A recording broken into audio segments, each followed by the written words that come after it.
Hello everyone, let's see the question and question says who was appointed as the Governor General of Bengal in 1772. I think it's a very easy question and हमने इस चीज़ को कई बार discuss किया है कि भाई 17 अगर आप 57 की बात करें जिस समय पर बंगाल पर ईस्ट इंडिया कंपनी ने एक तरह से इनडायरेक्टली रूल करना शुरू कर दिया था, उस समय पर बंगाल के जो गवर्नर जनरल बने थे वो बने थे कौन? Robert Clive. ठीक है, तो 1757 में रॉबर्ट क्लाइव रहे, कुछ सालों तक वो रहे।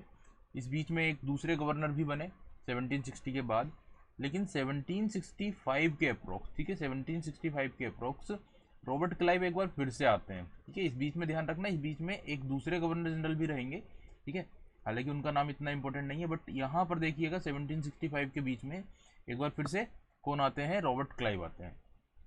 फिर यहाँ पर एक और पीरियड खाली आपको मिलेगा जिस बीच में एक और गवर्नर जनरल रहेंगे, लेकिन जो हमारे लिए इंपॉर्टेंट होगा वो होगा 1772।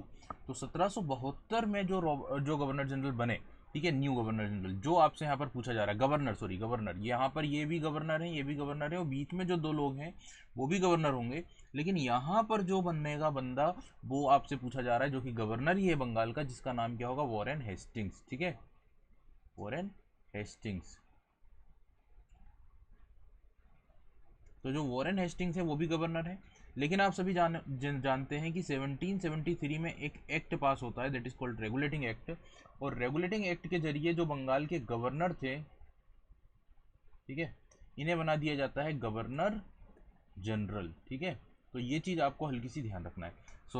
ये वॉरेन हेस्टिंग जो पहले गवर्नर है वो धीरे से बाद में क्या हो जाएंगे? 1773 में बाई द रेगुलेटिंग एक्ट ये बन जाएंगे गवर्नर जनरल। बट फिलहाल आप ध्यान रखें, the right answer of this particular question is Warren Hastings. I hope आप लोगों को कॉन्सेप्ट क्लियर हुआ होगा।